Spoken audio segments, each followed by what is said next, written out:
श्री शिव महापुराण रुद्र संहिता अध्याय 30। पार्वती का पिता के घर में सत्कार। महादेव जी की नटलीला का चमत्कार, उनका मैना आदि से पार्वती को मांगना और माता पिता के इनकार करने पर उनका अंतर्ध्यान होना। ब्रह्मा जी कहते हैं, नारद, भगवान शंकर के अपने स्थान को चले जाने पर सखियों सहित पार्वती भी अपने रूप को सफल करके महादेव जी का नाम लेती हुई पिताजी के घर चली गईं। पार्वती जी का आगमन सुनकर मैना और हिमाचल दिव्य रथ पर आरूढ़ हो हर्ष से विह्वल होकर उनकी अगवानी के लिए चले। पुरोहित, पुरवासी, अनेक सखियां तथा अन्य सभी संबंधी भी आ पहुँचे। पार्वती के सारे भाई मैनाक आदि बड़े हर्ष के साथ जय जयकार करते हुए उन्हें घर ले आने गए। इसी बीच में पार्वती अपने नगर के निकट आ गईं। नगर में प्रवेश करते समय शिवा देवी ने माता पिता को देखा, जो अत्यंत प्रसन्न और हर्ष से विचलित होकर दौड़े। उन्हें देखकर हर्ष से भरी हुई काली ने सखियों सहित प्रणाम किया। माता पिता ने पूर्ण रूप से आशीर्वाद दे पुत्री को छाती से लगा लिया। ओ मेरी बच्ची, ऐसा कहकर वे प्रेम से विह्वल हो रोने लगे। तत्पश्चात अपने घर की दूसरी बड़ी स्त्रियां तथा भाभियों ने भी बड़ी प्रसन्नता के साथ प्रेम पूर्वक उन्हें भुजाओं में भर लिया।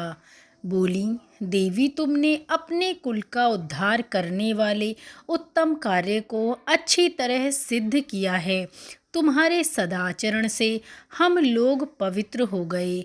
ऐसा कहकर सब लोग हर्ष के साथ पार्वती की भूरी भूरी प्रशंसा करते हुए उन्हें प्रणाम करने लगे।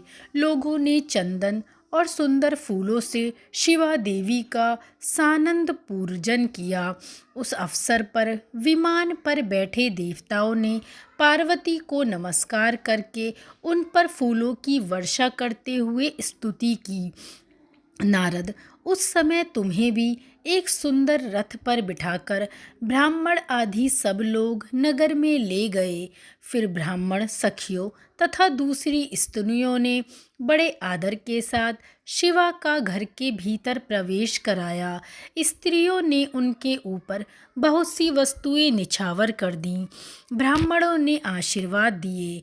पिता हिमवान और माता मैना को बड़ी प्रसन्नता हुई।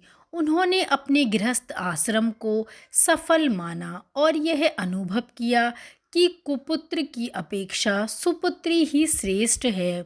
गिरिराज ने ब्राह्मणों और बंदीजनों को धन भी दिया और ब्राह्मणों से मंगल पाठ करवाया। इस प्रकार पार्वती के साथ हर्ष भरे माता पिता, भाई तथा भौजाइयाँ भी घर के आंगन में प्रसन्नता पूर्वक बैठीं। तदंतर हिमवान प्रसन्नचित्त से सबका आदर सत्कार करके गंगा स्नान के लिए गए। इसी बीच में सुंदर लीला करने वाले भक्त वत्सल भगवान शंभु एक अच्छा नाचने वाला नट बनकर मैना के पास गए। उन्होंने बाएं हाथ में सींग और दाहिने हाथ में डमरू ले रखा था। पीठ पर कथरी रख छोड़ी थी। लाल वस्त्र पहने वे भगवान रुद्र नाच और गान में अपनी निपुणता का परिचय दे रहे थे। सुंदर नट का रूप धारण किए हुए भगवान शिव ने मैना के पास बैठी हुई स्त्रियों की टोली के समीप सुंदर नृत्य भी प्रस्तुत किया और अत्यंत मनोहर नाना प्रकार के गीत गाए। उन्होंने वहाँ सुंदर ध्वनि करने वाले शृंग और डमरू को भी बजाया तथा नाना प्रकार की बड़ी मनोहारिणी लीला की। नटराज की उस लीला को देखने के लिए नगर के सभी स्त्री पुरुष एवं बालक और वृद्ध भी वहाँ आ पहुँचे। उस सुमधुर गीत को सुनकर और उस मनोहर उत्तम नृत्य को देखकर वहाँ आए हुए सब लोग तत्काल मोहित हो गए। मैना भी मोही गईं।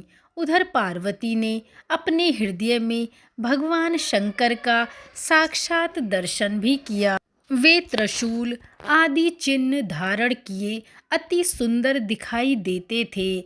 उनका सारा अंग विभूति से विभूषित था। वे हड्डियों की माला से अलंकृत थे। उनका मुख सूर्य, चंद्र एवं अग्नि रूप 3 नेत्रों से उद्भासित था। उन्होंने नाग का यज्ञोपवीत धारण किया था। उनके उस सुरम्य रूप को देखकर दुर्गा प्रेम आवेश से मूर्छित हो गईं। गौरव वर्ण विभूषित दीनबंधु, दया सिंधु और सर्वथा मनोहर महेश्वर पार्वती जी से कह रहे थे, वर मांगो। अपने हृदय में विराजमान महादेव जी को इस रूप में देखकर पार्वती देवी ने उन्हें प्रणाम किया और मन ही मन यह वर मांगा, आप मेरे पति हो जाइए। प्रीति युक्त हृदय से शिवा को वैसा कल्याणकारी वर देकर वे पुनः अंतर्ध्यान हो गए और वहाँ पूर्ववत भिक्षा मांगने वाला नट बनकर उत्तम नृत्य करने लगे। उस समय मैना सोने की थाली में रखे सुंदर बहुत से रत्न ले उन्हें प्रसन्नता पूर्वक देने गईं।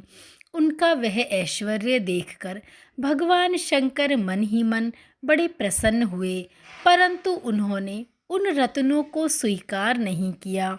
वे भिक्षा में उनकी पुत्री शिवा को ही मांगने लगे और पुनः कौतुकवश सुंदर नृत्य गान करने को उद्धत हुए। मैना उस भिक्षुक नट की बात सुनकर अत्यंत कुपित हो उठी और उसे डांटने फटकारने लगी। उनके मन में उसे बाहर निकाल देने की इच्छा हुई। इसी बीच में गिरिराज हिमवान गंगा जी से नहाकर लौट आए। उन्होंने अपने सामने उस नराकार भिक्षुक को आंगन में खड़ा देखा। मैना के मुख से सारी बातें सुनकर उनको बड़ा क्रोध हुआ। उन्होंने अपने सेवकों को आज्ञा दी, इस नट को बाहर निकाल दो। वे नटराज विशालकाय अग्नि की भांति अपने उत्तम तेज से प्रज्वलित हो रहे थे। उन्हें छूना भी कठिन था, इसीलिए कोई भी उन्हें बाहर ना निकाल सका। फिर तो नाना प्रकार की लीलाओं में विशारद उन भिक्षु शिरोमणि शैलराज को अपना अनंत प्रभाव दिखाना आरंभ कर दिया। हिमवान ने देखा कि भिक्षु ने वहाँ तत्काल ही भगवान विष्णु का रूप धारण कर लिया। उनके मस्तक पर किरीट, कानों में कुंडल और शरीर पर पीतांबर वस्त्र शोभा पाते हैं। उनकी 4 भुजाएं हैं। हिमवान ने पूजा के समय गदाधारी श्रीहरि को जो जो पुष्प आदि चढ़ाए थे, वे सभी उन्होंने भिक्षु के शरीर और मस्तक पर देखे। तत्पश्चात गिरिराज ने उन भिक्षु शिरोमणि जगत श्रेष्ठा चतुर्मुख ब्रह्मा के रूप में देखा। उनके शरीर का वर्ण लाल था और वे वैदिक सूत्र का पाठ कर रहे थे। तदंतर शैलराज ने उन्हें कौतुककारी नटराज को एक क्षण में जगत नेत्र रूप सूर्य के आकार में देखा। इसके बाद वे महान अद्भुत रुद्र में दिखाई दिए। उनके साथ देवी पार्वती भी थीं। वे उत्तम तेज से संपन्न रमणीय रुद्र धीरे धीरे हंस रहे थे। फिर वे केवल तेजोमय रूप में दृष्टि गोचर हुए। उनका वह स्वरूप निराकार, निरंजन, निरीह एवं अद्भुत था। इस प्रकार हिमवान उनके बहुत से रूपों के दर्शन कर पाए। इससे उन्हें बड़ा विस्मय हुआ और वे तुरंत ही परमानंद में निमग्न हो गए। तदंतर सुंदर लीला करने वाले उन भिक्षु शिरोमणि हिमवान और मैना से दुर्गा को ही भिक्षा के रूप में मांगा। दूसरी कोई वस्तु ग्रहण नहीं की, परंतु शिव की माया से मोहित होने के कारण शैलराज ने उनकी उस प्रार्थना को स्वीकार नहीं किया। फिर भिक्षु ने कोई वस्तु नहीं ली और वे वहाँ से अंतर्ध्यान हो गए। तब मैना और शैलराज को उत्तम ज्ञान हुआ। वे सोचने लगे, भगवान शिव हमें अपनी माया से छलकर अपने स्थान को चले गए। यह विचार कर उन दोनों की भगवान शिव में परम भक्ति हुई, जो महान मोक्ष की प्राप्ति कराने वाली, दिव्य तथा संपूर्ण आनंद प्रदान करने वाली थी। ओम नमः शिवाय। श्री शिव महापुराण अध्याय 30 संपूर्ण। धन्यवाद।